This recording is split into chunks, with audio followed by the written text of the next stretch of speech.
यहूदी और बनी इसराइल एक ही मतलब है इन दोनों वर्ड्स का, राइट?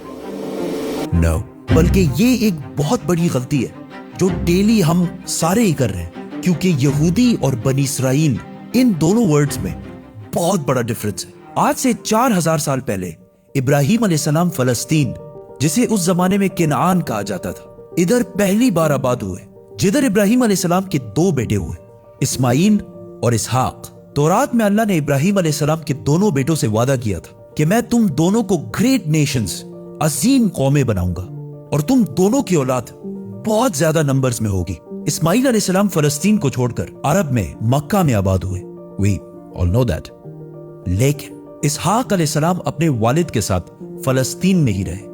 फिर इसहाक अलैहिस्सलाम के एक बेटे का नाम याकूब था, जिसे इसराइल के नाम से भी जाना जाता था। याकूब अलैहिस्सलाम के 12 बेटे थे और उन सारों के नाम ये थे। लेकिन याकूब अलैहिस्सलाम इन 12 बेटों में से सबसे ज्यादा मोहब्बत अपने बेटे यूसुफ अलैहिस्सलाम से करते थे, जिसकी वजह से बाकी भाई यूसुफ अलैहिस्सलाम से बहुत जेलस होते थे। फिर आगे जो हुआ वी ऑल नो दैट, और यूसुफ अलैहिस्सलाम मिस्र, इजिप्ट के वजीर आजम बने। और कुछ ही साल बाद हर तरफ कहत आने की वजह से यूसुफ अलैहिस्सलाम ने अपने 12 भाइयों को फलस्तीन से निकालकर अपने साथ इजिप्ट में आबाद कर दिया।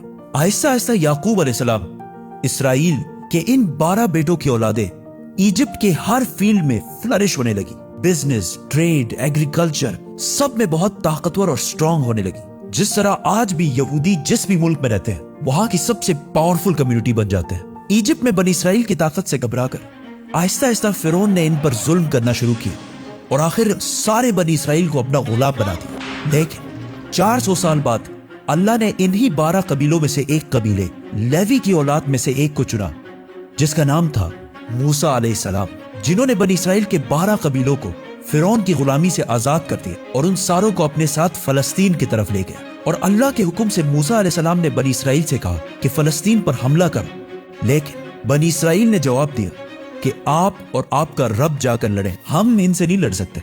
और ये इतनी सख्त बात उन्होंने इसलिए की क्योंकि मूसा अलैहिस्सलाम की फौज में उस वक्त जितने भी बनी इसराइल के लोग थे वो बचपन से ही फिरौन की गुलामी में बड़े हुए थे, जिसकी वजह से उनका जिस्म ही नहीं बल्कि उनकी सोच भी गुलामों जैसे बन गई थी। मतलब बिल्कुल एक बेगैरत कौम बन चुके थे, जिस पर अल्लाह ने 40 साल तक इन्हें इस डेजर्ट में रहने की सजा दी। 40 साल ही क्यों? क्योंकि इन 40 सालों में बनी इसराइल की पुरानी जनरेशन जो फिरौन की गुलामी की सोच में बड़ी हुई थी वो बिल्कुल खत्म हो गई और एक नई जनरेशन मूसा अलैहिस्सलाम की लीडरशिप में बिल्कुल आजाद सोच के साथ बड़ी हुई। और आखिर बनी इसराइल के इसी नई जनरेशन ने फलस्तीन और जेरूसलम को फतह कर लिया। पैगंबरों की ये सारी स्टोरीज बड़े बड़े बुक्स में हजारों सालों से पड़ी हुई है, लेकिन अब कौन जाके ये सारे बुक्स पढ़े, और वो भी टिकटॉक के इस फास्ट जमाने में, और स्पेशली बच्चे। तो for that house of books has the best solution, profit series. इसमें कुरान से बिल्कुल ऑथेंटिक स्टोरीज और बहुत ही इंटरेस्टिंग तरीके से बिल्कुल आसान अल्फाज में बनाए गए। And to buy this amazing series, link is in the description. मूसा अलैहिस्सलाम के बाद बनी इसराइल फलस्तीन में बहुत साल तक रहे, लेकिन फिर इन्हें दोबारा वहां से निकाल दिया गया, जिसके बाद अल्लाह ने बनी इसराइल के 12 कबीलों में से एक कबीले यहूदा की औलाद में से एक पैगंबर चुना, दाऊद अलैहिस्सलाम, जिन्होंने जेरूसलम पर हमला करके इसे दोबारा फतह कर लिया।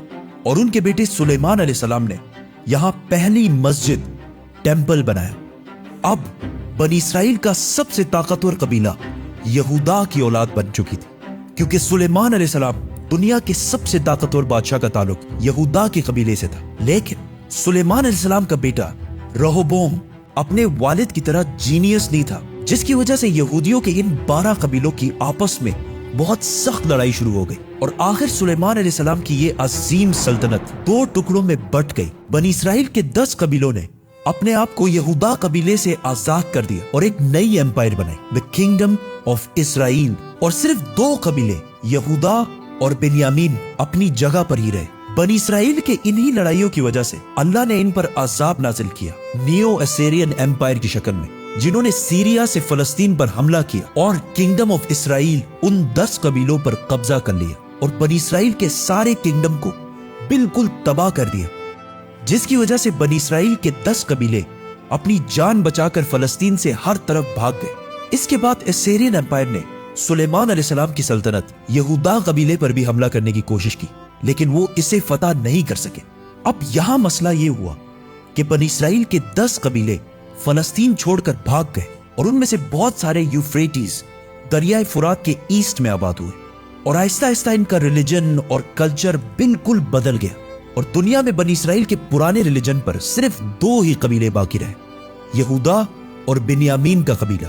लेकिन इन पर हुकूमत यहूदा कबीले की थी, जिससे इन दोनों कबीलों का नाम यहूदा पड़ा और आज तक इसी यहूदा कबीले की वजह से हम इन सारों को यहूदी कहकर बुलाते हैं और इन्हें यहूदी ही बुलाना चाहिए, क्योंकि आज दुनिया में जितने भी यहूदी हैं, ये बनी इसराइल का सिर्फ एक छोटा सा हिस्सा है। सिर्फ 2 कबीलों की औलाद है, बाकी सारे 10 कबीले ये इलाका छोड़कर जा चुके हैं। अब थ्रू आउट द ईयर्स दुनिया में बहुत सारे कबीलों ने यह क्लेम किया कि उनका ताल्लुक बनी इसराइल के उन्हीं 10 कबीलों में से है जो गायब हो चुके हैं। लेकिन दुनिया में एक कौम ऐसी है जिसका क्लेम सबसे भारी है और जिसे बहुत सारे यहूदी भी बनी इसराइल का हिस्सा समझते हैं। पठान। आज से 400 साल पहले पहली बार मुगल सल्तनत के बादशाह जहांगीर के दौर में पहली दफा इस बात का जिक्र हुआ कि पश्तून कबीला असल में बनी इसराइल का हिस्सा है और यहूदियों की किताबों में भी लिखा है कि बनी इसराइल के 10 कबीलों में से बहुत सारे लोग दरियाए फुरात यूफ्रेटिस के ईस्ट में आबाद हुए और बहुत सारे यहूदी स्कॉलर्स ये भी मानते हैं कि पख्तून कबीलों का वे ऑफ लाइफ पुख्तूनवली बिल्कुल यहूदियों से मिलता जुलता है। लेकिन ये बात साइंटिफिकली प्रूवन नहीं है। इस पर एक पूरी वीडियो बनाएंगे, तो सब्सक्राइब। बनी इसराइल के 10 कबीले गायब होने के बाद सिर्फ 2 कबीले बाकी रहे और उनकी हुकूमत भी ज्यादा देर नहीं चली, क्योंकि फलस्तीन के पास इराक में एक बहुत बड़ी सल्तनत बन चुकी थी, जिसके बादशाह बख्त नसर ने फलस्तीन पर हमला करके यहूदियों को भी खत्म कर दिया और इन सारे इलाकों को भी तबाह कर दिया और यहां से सारे यहूदियों को गुलाम बनाकर अपने कैपिटल ले गया।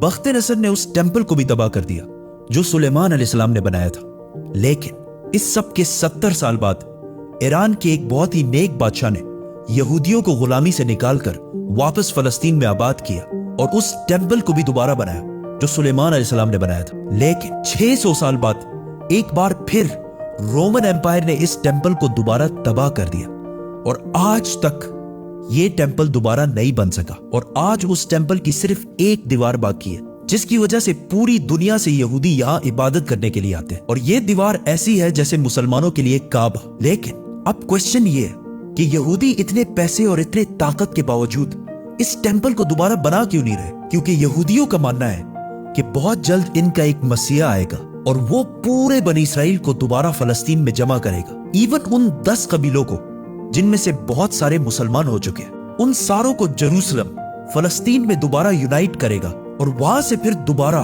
एक यूनाइटेड किंगडम ऑफ इसराइल बनाएगा, बिल्कुल उस तरह जिस तरह सुलेमान अलैहिस्सलाम की हुकूमत थी। और उस टेंपल को तीसरी और आखिरी दफा बनाएगा जो पहले सुलेमान अलैहिस्सलाम और फिर साइरस द ग्रेट ने बनाया था। और इसीलिए आज इतने पैसे और ताकत होने के बावजूद यहूदी उस टेंपल को दोबारा नहीं बना रहे और उस मसाया और बनी इसराइल के 10 लॉस्ट कबीलों का पिछले 2000 साल से इंतजार कर रहे हैं। House of books, link in the description. Subscribe.